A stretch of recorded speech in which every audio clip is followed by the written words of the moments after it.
कैसे दहेज शक और हिंसा ने 6 महीने की शादी को मौत में बदल दिया। वो सिर्फ 24 साल की थी और उसका नाम था मधु। बेहद खुश मिजाज और आत्मनिर्भर लड़की थी।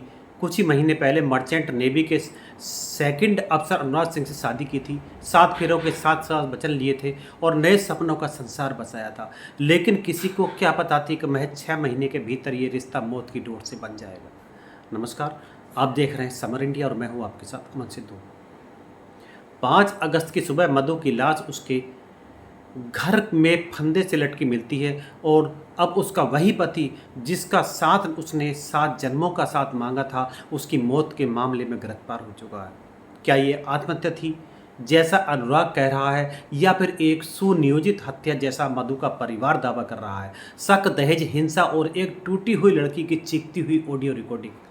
यह कहानी सिर्फ एक मौत की नहीं बल्कि उस सिस्टम की भी है जो कई बार सुनने से पहले ही फैसला कर देता है। आप भी सुनिए वो पूरी सच्चाई जिसका खुलासा खुद मधु के परिवार ने किया और जांच में जिसकी परतें खुलती जा रही हैं। मैं 24 साल की मधु की मौत के बारे में पूरे शहर को झकझोर कर रख दिया है।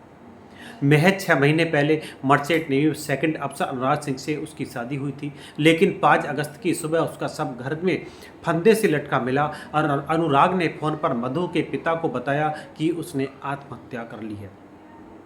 परिजनों को ये आत्महत्या नहीं बल्कि एक सुनियोजित हत्या लगती है और पुलिस ने भी संदेह के आधार पर जांच शुरू की और अगले ही दिन अनुराग को गिरफ्तार कर लिया। मधु सिंह एक पढ़ी लिखी लड़की थी, आत्मनिर्भर और खुशमिजाज युवती थी। उसे घूमना, पार्टी करना और ज़िंदगी को खुलकर जीना पसंद था। लेकिन शादी के कुछ ही हफ्तों बाद उसकी ज़िंदगी बदल सी गई।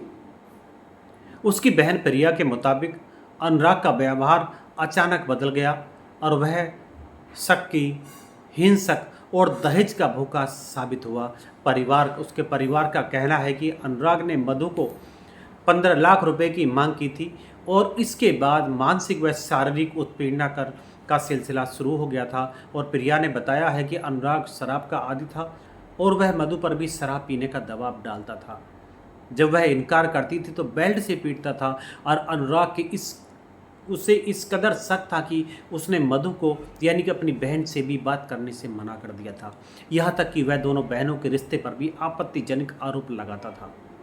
मधु पूरी तरह से कैद होकर रह गई थी और एक बार तो उसने बहन को फ़ोन पर कहा था, जल्दी आ जाओ वरना ये मुझे मार देगा।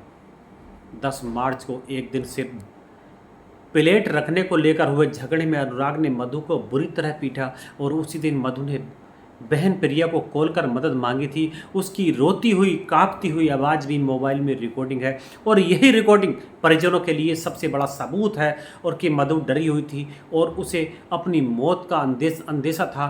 और परिवार का कहना है कि मधु ऐसा कदम उठाने वाली लड़की नहीं थी। उसकी आत्महत्या की थोड़ी उनके गले नहीं उतरती।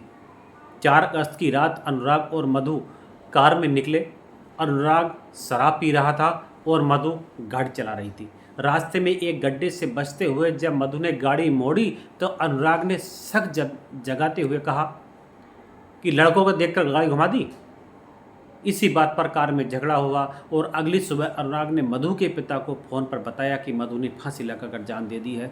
और लेकिन जब परिवार घर पहुंचा तब तक सब फंदे से नीचे उतारा जा चुका था और परिजनों के मुताबिक कमरे में सब कुछ बिखरा हुआ था और दीवारों पर खरोच के निशान थे। इससे स्पष्ट है कि कहाँ वहाँ पर संघर्ष हुआ था। और अनुराग ने दावा किया कि उसने नौकरानी को छुट्टी दे दी थी, लेकिन जब पुलिस ने नौकरानी से पूछताछ की तो उसने बताया कि वह रोज़ की तरह सही समय पर पहुँचती है। दरवाज़ा बहुत देर तक खटखटाया लेकिन कोई जवाब नहीं मिला और यह बयान भी मधु की मौत को संदिग्ध बनाता है। और मधु के परिजनों ने बताया है कि अनुराग ने 30 अप्रैल को बताया था कि वह 6 महीने के लिए समुद्री ड्यूटी पर जा रहा है, लेकिन वह अचानक 22 जुलाई को घर लौट आया और ठीक 10 दिन बाद मधु की मौत हो गई।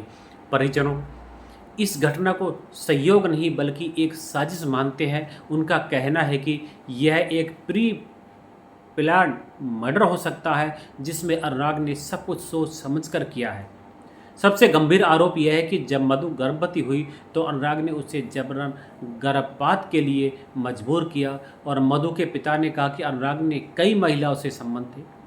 और जब मधु को इस बारे में पता चला तो दोनों के बीच झगड़ा बढ़ गया और मानसिक तनाव से जूझ रही मधु धीरे धीरे टूटती चली गई।